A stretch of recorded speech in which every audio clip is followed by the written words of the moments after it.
दोस्तों, बटोई तो बटोई होता है। उसे तो बस निरंतर चलते रहना पड़ता है। एक नया दिन आता है, एक नई सुबह होती है और वह खोज लेता है एक नया रास्ता और चल पड़ता है एक नई यात्रा पर। दोस्तों, आज मैं और मेरा पूरा परिवार जा रहे हैं श्री माता वैष्णो देवी जी के दर्शनों के लिए। तो हमारी यात्रा शुरू होती है हमारे निवास स्थान अंबाला कैंट से।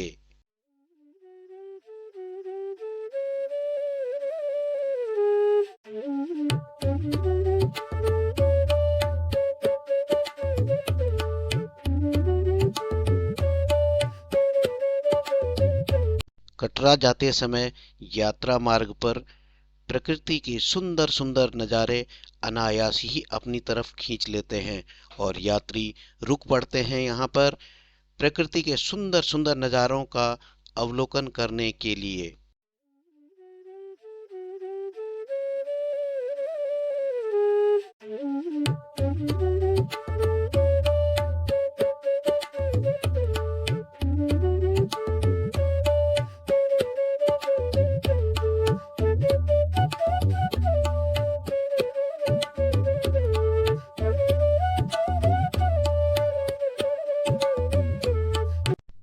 प्रकृति के सुंदर सुंदर नज़ारों को देखकर हमारे वाहन के पहिए भी थोड़ी देर के लिए इस स्थान पर रुक गए, थम गए और हम उतरे वाहन से बाहर प्रकृति के सुंदर नज़ारों का अवलोकन करने के लिए।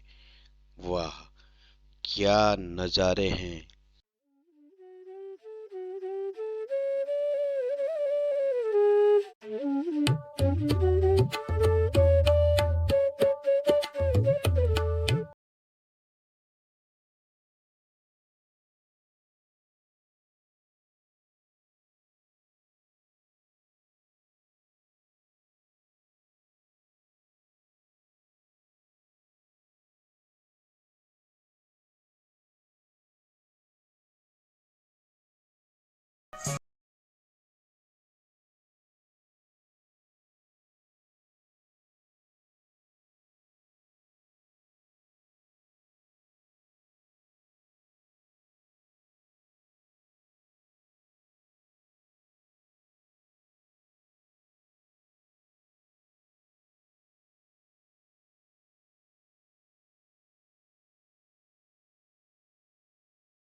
अपनी पवित्र यात्रा को यहाँ पर थोड़ा सा विराम देकर हम लोगों ने प्रकृति की अद्भुत छटा को बहुत नजदीक से जी भर कर निहारा।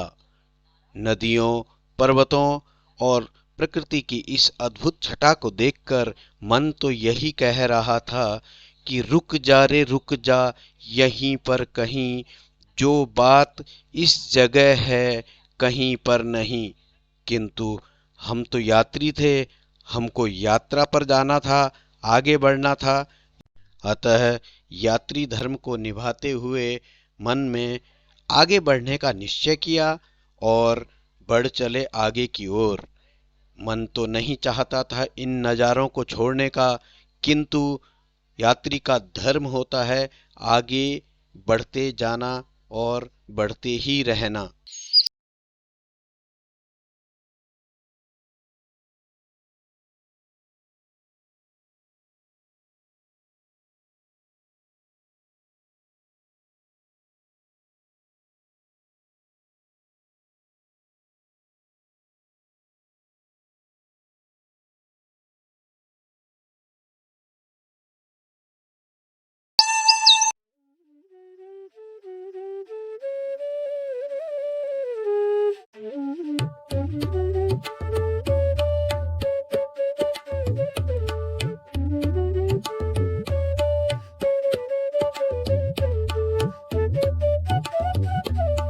दोस्तों, अपनी सुखद यात्रा पर आगे बढ़ते हुए हम पहुंचे हैं बंटोल।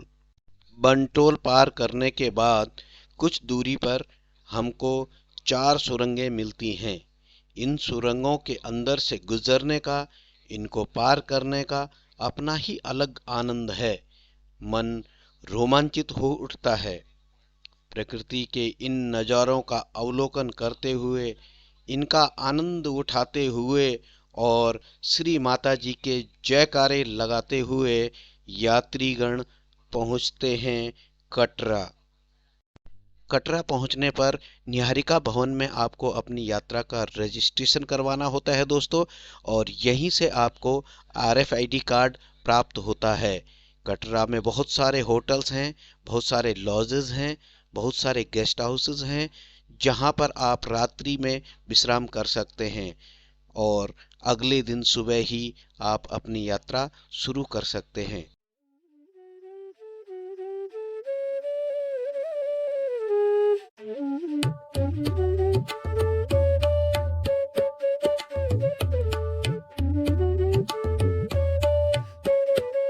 निहारिका भवन में श्री माता वैष्णो देवी श्राइन बोर्ड ने एक मिनिएचर के जरिए कटरा से आगे की यात्रा को बहुत ही सुंदर तरीके से दर्शाया हुआ है। इसका अवलोकन करके आप अपनी आगे की यात्रा के बारे में जानकारी ले सकते हैं दोस्तों।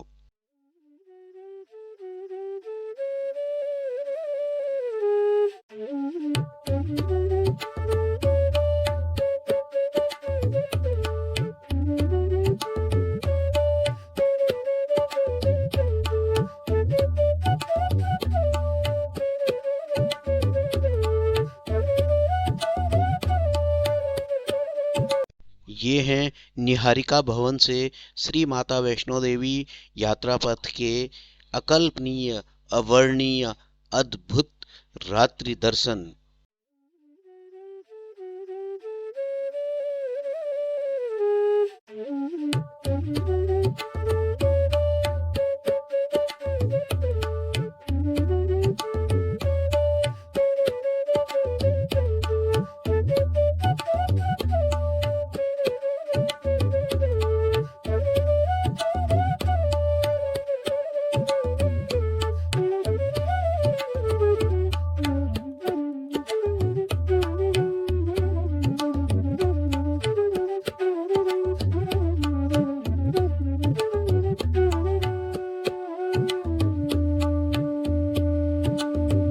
शाम को कटरा देर से पहुंचने की वजह से हम लोग श्री माता वैष्णो देवी श्राइन बोर्ड के रेस्ट हाउस में रुक गए और रात्रि विश्राम का निश्चय किया।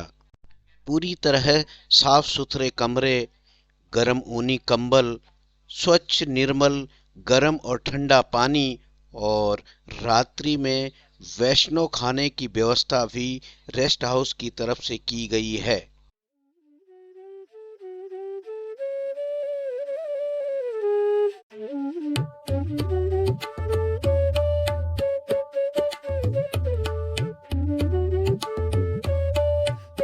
आप देख सकते हो दोस्तों, कमरे कितने साफ सुथरे हैं।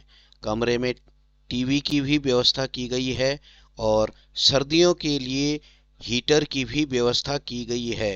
श्राइन बोर्ड इन कमरों के बहुत ही कम चार्जेस आप लोगों से चार्ज करता है।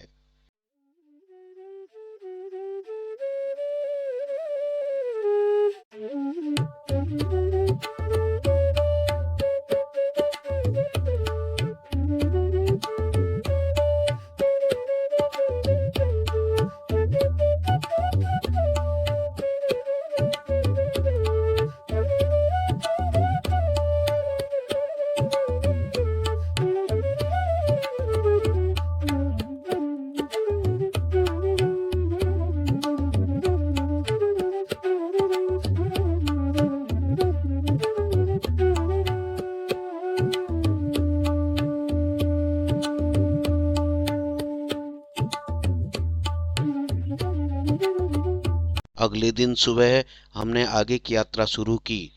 यात्रा काउंटर सवेरे 6 बजे खुल जाते हैं, तो हमने अपने RFID कार्ड लिए और चल पड़े आगे की यात्रा पर। दोस्तों, ये है चरण पादुका मंदिर। यहाँ पर माता के चरणों के निशान एक पत्थर के ऊपर साफ दिखाई देते हैं। लोग यहाँ पर माता के चरणों के दर्शन करके आगे की यात्रा पर बढ़ते हैं। यह सामने जो आपको बंद शटर दिखाई दे रहा है, इसके ठीक पीछे एक पत्थर पर माता के चरणों के निशान हैं।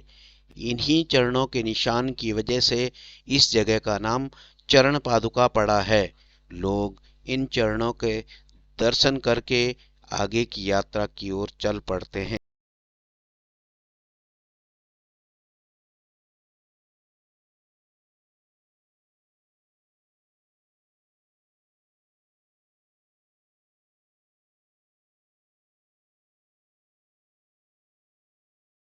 दर्शनी दरवाजा पार करने के बाद थोड़ी सी दूरी पर आपको घोड़े, पालकी और पिट्ठुओं की सुविधा भी उपलब्ध हो जाती है।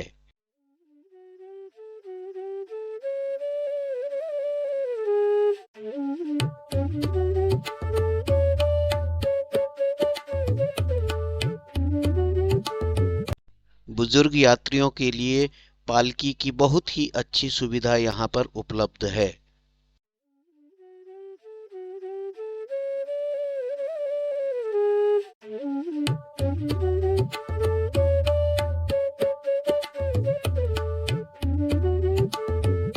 इस जगह पर हमने अपनी यात्रा को थोड़ा सा विराम दिया। पालकी वालों ने भी यहाँ पर चाय नाश्ता किया और चाय पी।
दोस्तों, धीरे धीरे कदमों को आगे बढ़ाते हुए और मन में माता के दर्शनों की आस लिए हुए यात्रीगण पहुंचते हैं आधकुंवारी।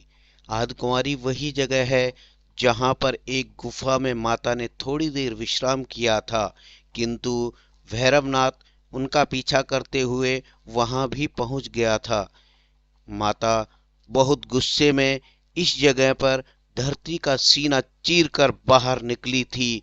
लोग आज भी उसी गुफा से बाहर निकलते हैं और मानते हैं कि इस गुफा में निकलने के बाद पुनर्जन्म कभी नहीं होता है।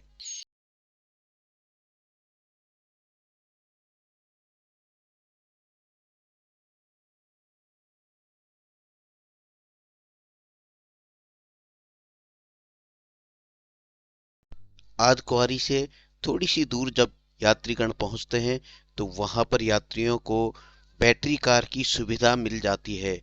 जो यात्री पैदल नहीं जाना चाहते हैं और बैटरी कार का सफर करने चाहते हैं तो यहाँ से बैटरी कार की टिकट लें और बैटरी कार में बैठकर यहाँ से भवन की यात्रा करें। दोस्तों, रास्ते में यहाँ बहुत सारे बंदर मिलते हैं जो कि यात्रियों के हाथ से प्रसाद की थैली छीनते रहते हैं, इसलिए इन बंदरों से जरा सावधान होकर चलें।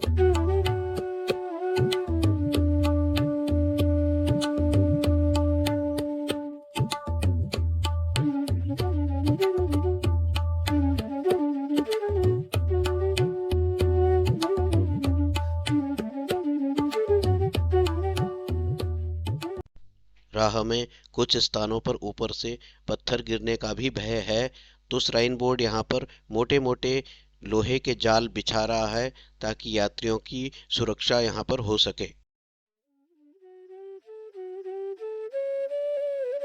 तो दोस्तों, ये रहे माता रानी के भवन के प्रथम दर्शन। भवन के प्रथम दर्शन करते ही यात्रियों के मन में भवन पहुंचने की तीव्र इच्छा जागृत हो जाती है।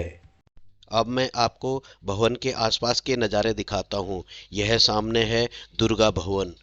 अगर आप अटका आरती में शामिल होना चाहते हैं तो यहीं से अटका आरती की आपको पर्ची कटवानी होती है।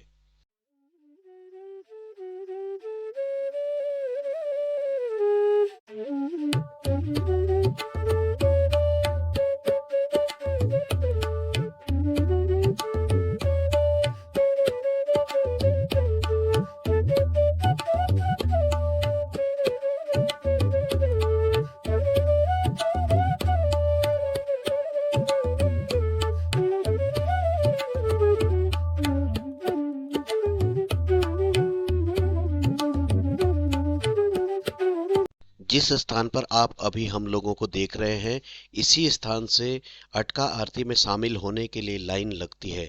दोस्तों, आपको एक पर्ची नंबर मिलता है, उसी पर्ची नंबर के हिसाब से आपको लाइन में लगना होता है और उसी हिसाब से आपको अटका आरती वाले हॉल में भेजा जाता है।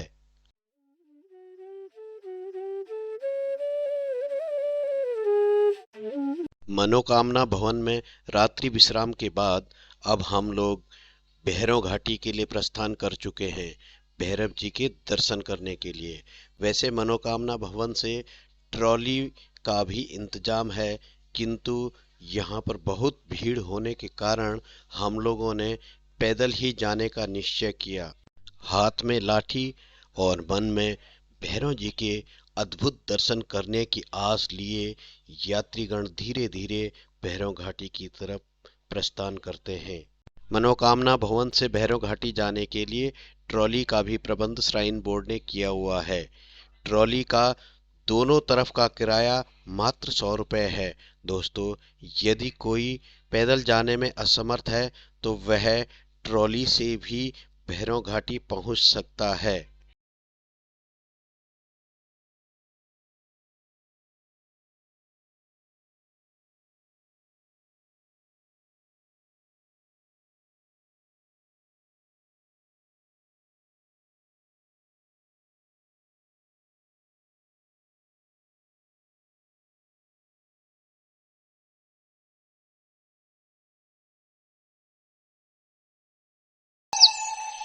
दोस्तों, राह में मिलते हैं बांज बुरांस के पेड़ और प्रकृति के सुंदर नज़ारों को निहारते हुए यात्रीगण पहुंचते हैं भैरव घाटी यानी भैरव जी के मंदिर में।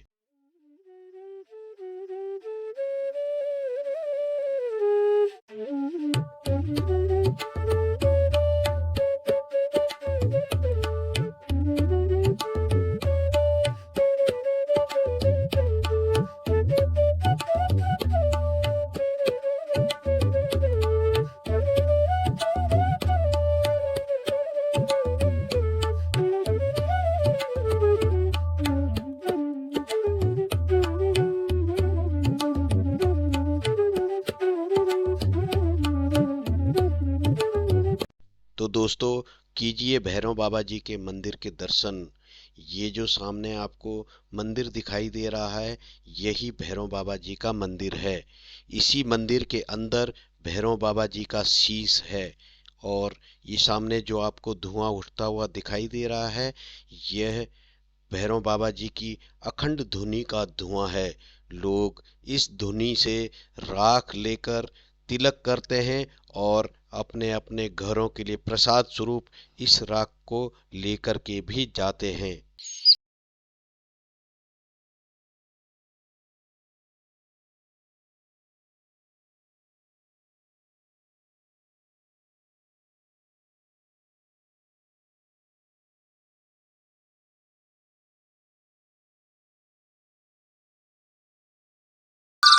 भैरव बाबा जी के मंदिर के प्रांगण से इन सुंदर पहाड़ियों के बीच से दोस्तों आपको हिमालय के भी दर्शन हो जाते हैं। ऐसी मान्यता है कि माँ वैष्णो देवी जी के दर्शनों के बाद भैरव बाबा जी के दर्शन भी बहुत जरूरी होते हैं, तभी यात्रा को सफल माना जाता है।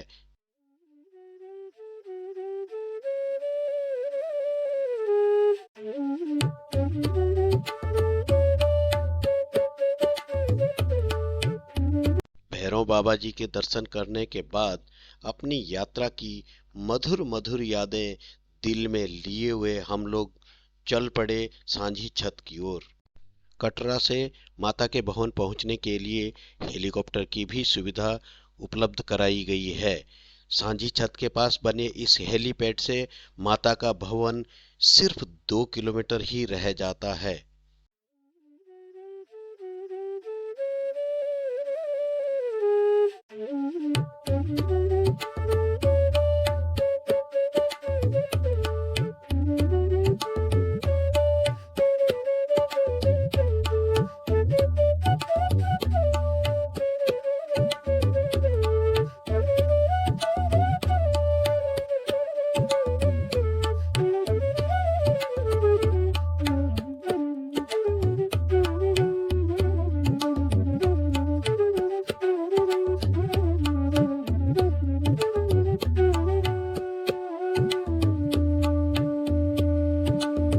यात्रा के अंत में सभी यात्रीगण माता रानी से यही प्रार्थना करते हैं कि हे माता रानी, हमें फिर से अपने भवन बुलाना और अपनी सुखद यात्रा की स्वर्णिम यादें अपने दिल में समेटे हुए यात्रीगण खुशी खुशी लौट पड़ते हैं कटरा की तरफ।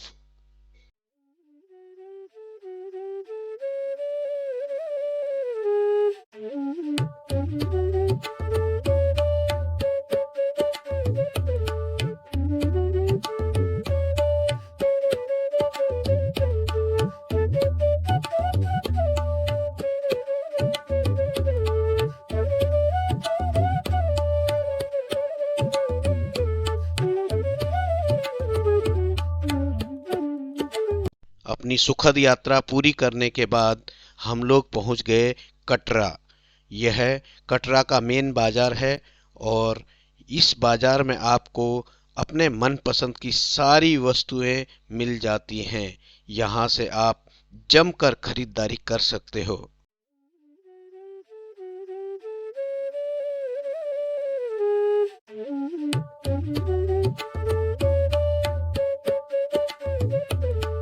कटरा को अलविदा कहने की तो बिल्कुल भी इच्छा नहीं थी, लेकिन मन बोला आ अब लौट चलें। वीडियो को पूरी देखने के लिए आपका शुक्रिया। दोस्तों, आपको यह वीडियो कैसी लगी कमेंट बॉक्स में अपने विचार अवश्य लिखें और अगर आपको यह वीडियो थोड़ी सी भी अच्छी लगी हो तो लाइक करें, कमेंट करें और शेयर तो अवश्य करें। शुक्रिया।